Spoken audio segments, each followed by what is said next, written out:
ଲିଖନୀରେ କାହାଣୀ। ଆଜିର ଗଳ୍ପ ରାଜାଙ୍କର କୁଷ୍ଠ ସାପ।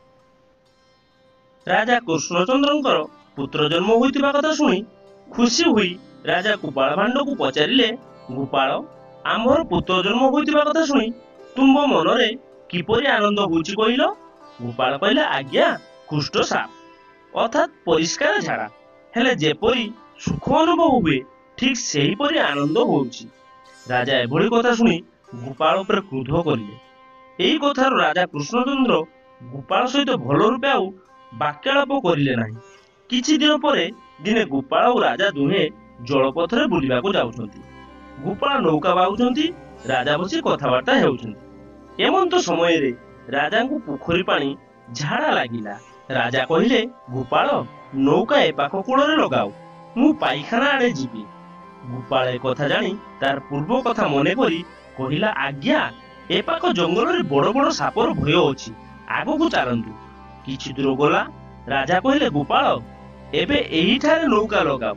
ଗୋପାଳ କହିଲା, ଆଜ୍ଞା, ଏଠାରେ ଭାରି ବାଘର ଭୟ, ଜାଣିଶୁଣି କଣ ବିପଦ କିଣିବେ, ଆଉ ଟିକେ ଆଗକୁ ଚାଲନ୍ତୁ, ଏତେ ତରବର କିଆଁ? ପୁଣି କିଛି ଦୂର ନୌକା ଗଲା। ରାଜା ଅସମ୍ଭାଳ ହେଲେଣି। ରାଜା ପୁଣି କହିଲେ, ଗୋପାଳ, ନୌକାଟି ଏଇ ଟାପୁ ଚୋଡାରେ ଲଗାଉ। ଗୋପାଳ କହିଲେ, ଆଜ୍ଞା ନା, ଏଠାରେ ଖାଲି କୁମ୍ଭୀର ମାଳକୁ ମାଳ, ଗଲେ ସତେ କଣ ଆଉ ଫେରିବେ? ନା, ଆଉ ଟିକେ ଆଗକୁ ଚାଲନ୍ତୁ। ପୁଣି କିଛି ଦୂର ନୌକା ଯିବାରୁ ରାଜା କହିଲେ, ଗୋପାଳ, ତୁମେ ଆଉ ଆଗକୁ ନ ଯାଇ ଏଇଠାରେ ନୌକା ଲଗାଉ, ଆଉ ରହି ହେବ ନାହିଁ। ଗୋପାଳ କହିଲେ, ଆଜ୍ଞା ନା, ଏଠାରେ ଦେଖୁନାହାନ୍ତି ଖାଲି କଣ୍ଟା ବଣ। ରାଜା କହିଲେ, କଣ୍ଟା ଥାଉ ପଛେ ତୁମେ ଆଗେ ନୌକା ଲଗାଅ। ରାଜା ଅସମ୍ଭାଳ ହେବା ଜାଣି ଗୋପାଳ ଏଥର କୂଳକୁ ନୌକା ଲଗାଇଦେଲେ। ରାଜା ନୌକାରୁ ଯାଇ ଶୀଘ୍ର ଶୀଘ୍ର ପୋଖରୀ ପାଣି ଶେଷ କରି ପୁଣି ଆସି ଗୋପାଳକୁ କହିଲେ, ଏବେ ନୌକା ଚଳାଅ। ତହୁଁ ଗୋପାଳ ପଚାରିଲେ, ମହାରାଜ, ବର୍ତ୍ତମାନ କିପରି ମନରେ ସୁଖ ଅନୁଭବ କରୁଛନ୍ତି କୁହନ୍ତୁ?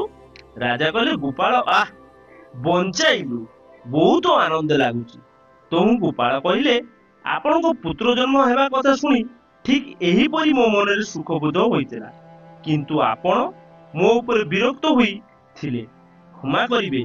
ରାଜା ନିରୁତ୍ତର ହୋଇ ରହିଲେ। ଦର୍ଶକ ବନ୍ଧୁ, କ୍ଷୁଦ୍ର ଗଳ୍ପ ସାହାଯ୍ୟରେ ଆପଣମାନଙ୍କୁ ଏଣ୍ଟରଟେନମେଣ୍ଟ କରିବା ଏହା ମୋର ଛୋଟିଆ ପ୍ରୟାସ। ଯଦି କୌଣସି ଉଚ୍ଚାରଣରେ ଭୁଲ ଥାଏ ତାହେଲେ ମୋତେ କ୍ଷମା କରିଦେବେ। ଲେଖନୀରେ କାହାଣୀ ଗଳ୍ପଟି ଆପଣମାନଙ୍କୁ ଭଲ ଲାଗିଥିଲେ ଭିଡ଼ିଓଟିକୁ ଲାଇକ୍ କରିଦିଅନ୍ତୁ, ସେୟାର କରିଦିଅନ୍ତୁ ଏବଂ ଗଳ୍ପଟି ଭଲ ଲାଗିଥିଲେ କିମ୍ବା ଖରାପ ଲାଗିଥିଲେ ଆପଣମାନେ କମେଣ୍ଟ ଦ୍ୱାରା ଆମକୁ ଜଣାନ୍ତୁ। ଆପଣମାନଙ୍କର କମେଣ୍ଟ ଆମ ପାଇଁ ବହୁତ ଗୁରୁତ୍ୱପୂର୍ଣ୍ଣ। ଦର୍ଶକ ବନ୍ଧୁ, ଏମିତି ଭଲ ଭଲ ଗଳ୍ପ ଶୁଣିବାକୁ ଚାହୁଁଥିଲେ ଚ୍ୟାନେଲଟିକୁ ସବସ୍କ୍ରାଇବ କରିଦିଅନ୍ତୁ ଏବଂ ପାଖରେ ଥିବା ବେଲ୍ ଆଇକନଟିକୁ ଦବାଇ ଦିଅନ୍ତୁ, ଯାହାଫଳରେ ଭିଡ଼ିଓର ପ୍ରଥମ ନୋଟିଫିକେସନ ଆପଣ ପାଇପାରିବେ। ଦର୍ଶକ ବନ୍ଧୁ, ପୁଣି ଆଉ ଥରେ ଦେଖା ହେବ ଲେଖନୀର କାହାଣୀରେ ଆଉ ଗୋଟେ ଅଧ୍ୟାୟରେ। ସେ ପର୍ଯ୍ୟନ୍ତ ରହୁଛି, ନମସ୍କାର।